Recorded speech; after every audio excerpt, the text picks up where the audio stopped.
How's it going? Hey, Mindy, pretty good. Good. So What's up? I've been just hanging out today and I had this crazy idea and this crazy thought, and I wanted to run it by you and see what you think. So Okay. I'm a talker to stones. I've been a stone crystal girl forever. So they're around me a lot, right? Yeah. Spend a lot of time gazing at them and making them into shapes. So like, see how this dude here, he could be a polar bear, right? There's his eye, Yeah. and he Yeah. even has an eye on this side. Oh, yeah. I see it. See, so he's a polar bear, but then he's also like a poodle head dog. Look at this thing. So he's got an eye Oh, yeah. here, right? Yeah. Little nose. Like He's got another eye right here. yeah. Yeah. Beautiful I see it. I mouth. totally see it. Like a All fox to me. stuff. Yeah, he can turn into all of these things, right? Just this one little. It's crazy. And Yeah. as I was What kind of? staring at it this morning, it's a kyanite. Yeah. So Yeah. Perfect. So it said to me, because I was listening to it, I was literally putting it in my ear because I can hear him, you know. And he Yeah. said, he told me that he came from a different planet and that most crystals have all come from different planets and that they come here as creatures. As you can see sometimes in the rocks, how they turn it like they look like people or faces. Yeah. They come here Yeah. as those and they're like birthing. It's like a totem for a creation. So it's like this Like connected to that. here, Yeah. poodle, or whatever it might be, it brings some kind of consciousness from these other planets. So my question to you is, what a crazy thing to think about, right? That all of our Yeah. crystals came from another planet. Yeah. Well, I totally, I like it. So on the spot question. Here's my intuitive on the spot answer. Now, I read a long time ago, or I should say, I read that a long time ago when the Earth was developing, like it was all just at one point all water and like stone or like granite, and then through asteroids, that was all there was. And then through asteroids, and again, this plays into all the um, cultural stories or the cultural creation stories, but this is the scientific kind of explanation of the 4 billion-year-old Earth within a 13 billion-year-old universal expansion or whatever they call it. But then through the asteroids came mushroom spores. And Mm. with mushroom spores, a fungus can grow on a rock. So then the mushrooms grew and then they decomposed and made the earth or created like soil. So then new things could come in on asteroids like seeds or little spores of other things. Maybe some aliens flew in there and dropped off some seeds now that there was some soil. So yeah, pretty much everything comes from the cosmos, is Mindy, whether it's from alien spaceships or asteroids. So no doubt about it. And now when we're talking about 5D stuff, clearly, you know, stones that are shaped as animals are multiple vibration. Well, So and I found many of them, you know, like I keep picking them up. And so I encourage everybody to find their stones. This one I found, he's like a little frog face today. oh my gosh.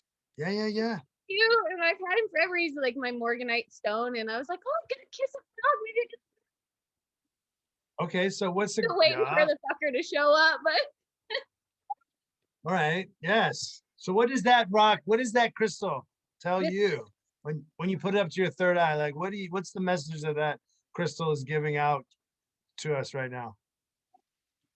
oh, it's so sweet. This one's it's like all this sweet love. It's like unconditional love. Just share this love. Share love with people. Share your heart. Share your place. Like it's like a gentle stone. It's really nice. That's all. What about the other one? That's awesome. The other one have a message? I don't know. Let's ask it. I mean, it kind of told me that thing that That's I the yeah, shape shifting. my ear, and it told me that's what it told me. But we could put it on my forehead. Like what? Maybe you'll see something. I see the ocean. I see like this polar bear like swimming, like a live polar bear. Right? It feels like it comes from Antarctica, like the blue people there. That they came and they all landed there. So it's interesting. Like Antarctica in the ocean, kind of. You know, that's crazy. That's where they're saying one of the final galactic showdowns is going on right now in Antarctica. So, Well, have you heard of the blue people before? Like, so it's the oh yeah, they're the Nordic race and they're blue and they used to be on the planet. So like imagine the like Krishna, yeah, and they're like sorry, what are their names? I'm all of a sudden had a mind blank. You Krishna, know all these stuff. Lord Krishna or Vishnu. Yes, Krishna. there you go. There's One Krishna of them was blue. I'm pretty sure that was Krishna. He was blue. and There was blue. There's the blue avians that were in Egypt. They mhm. talk about Palladians having a blue aura. I was talking to my friend Rita the other day about a being that lived in Mount Shasta that's part of the underground Mount Shasta called they're from Telos or something, and it was a blue Oh, being. So yes, this blue being phenomenon is quite the talk these days. I would love if anybody comments in the section about any of their experiences. But so what were you gonna say about the blue beings in Antarctica? Before oh, I went on a tangent there. yeah. Well, tangents welcome, we're all learning. It's good. Um, good to have all the info and to learn from our subscribers and our friends that have information about the blue people. But Yes, yes, yes. I have a little understanding about that they were related to the Krishna religion. And so there's, Vishnu and Krishna and Ganesh and, so many others. And they're all always had such like a lovely, like when you see their pictures, they're so happy. Yeah, And it's these beings are so happy and sweet and they came to cohabitate and collaborate and with like unconditional love. They're unconditional love beings. there's evidence of them in almost all the ancient civilizations. Right. Yeah, They're amazing. But then the humans kind of turned against them. And so they couldn't depart because they didn't have anywhere else to go, but they did go to Antarctica is what I was told, and that they've been living there because they're gods. They don't care about snow and higher beings at least, right? They don't. So whatever.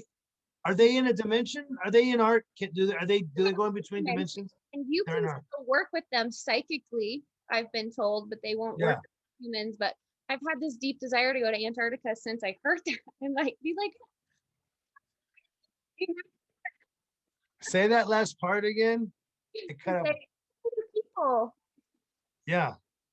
I won't turn against you. Let's work together. What can we do? Oh yeah, no, I think that they have a good barometer of people's where they're at consciously and vibrationally, and like if you're too low, you're not gonna see them. But yeah, like I said, let's make you know what?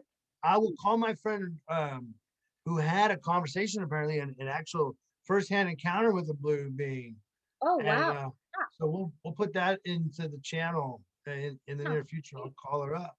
Yeah. Um, and also this, so you're you you had a question, you talked to some rocks, to the rock spirits that, I mean, I say that with the most highest reverence possible, the rock spirits that give us information, which are leading us to higher beings and Antarctica. And funny enough, right now in the news out there in the world, they're talking about these things. They're talking about extraterrestrial beings. They're talking about underground bases in Antarctica. So, yay! Great Yeah. awakening. Yeah.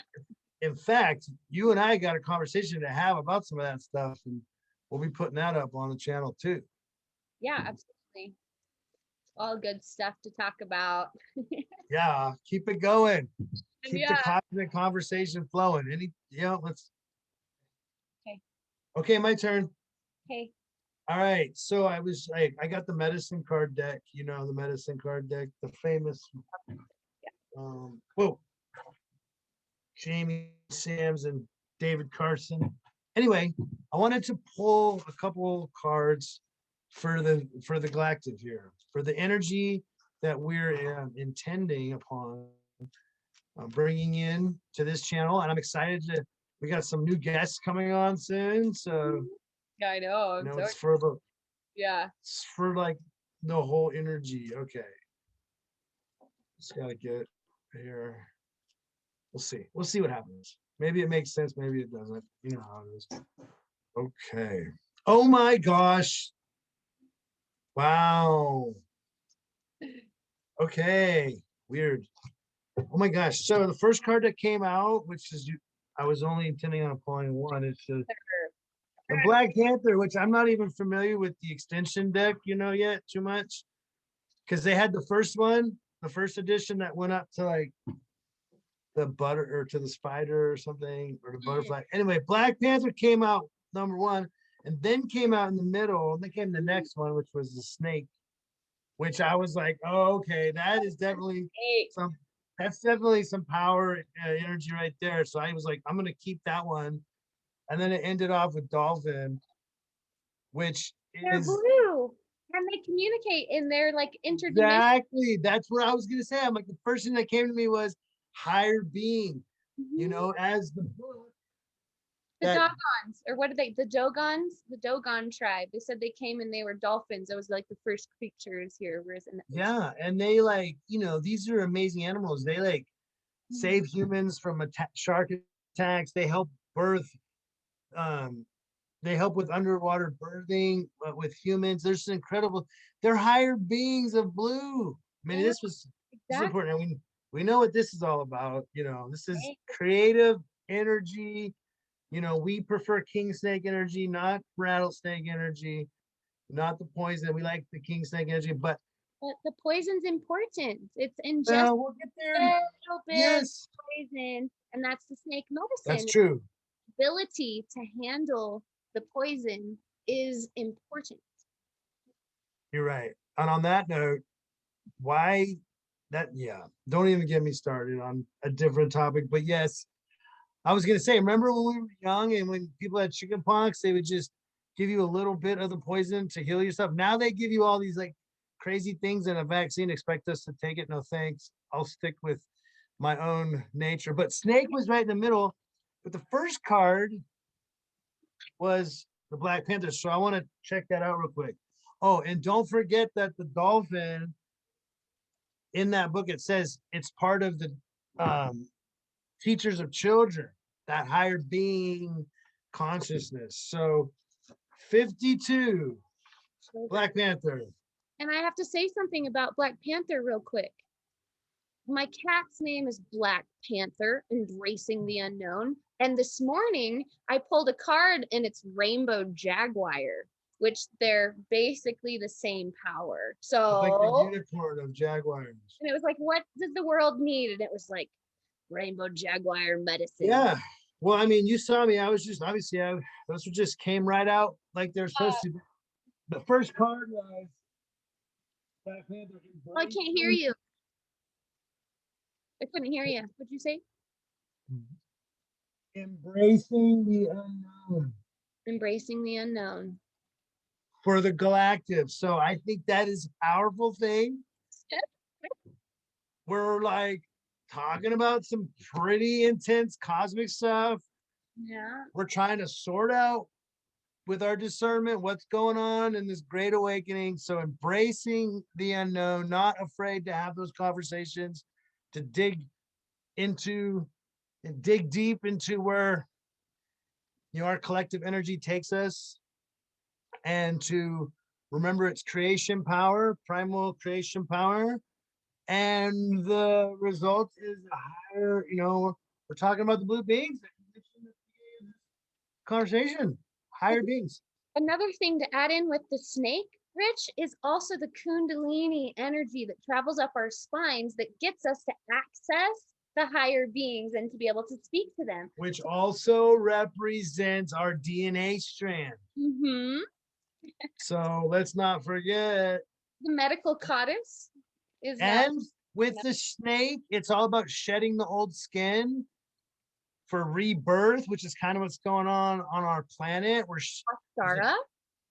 Yes, we're in that time of the shedding of the old winter no longer serving us, and here comes springtime, baby. I can feel it. All right, well, thanks for hitting me up, Yeah, I'm glad galactic today. commanders of the stars. That was Thank you, Commander of the Stars. yes, aren't we all? Thank you, Myndy. To the and beyond. Ooh.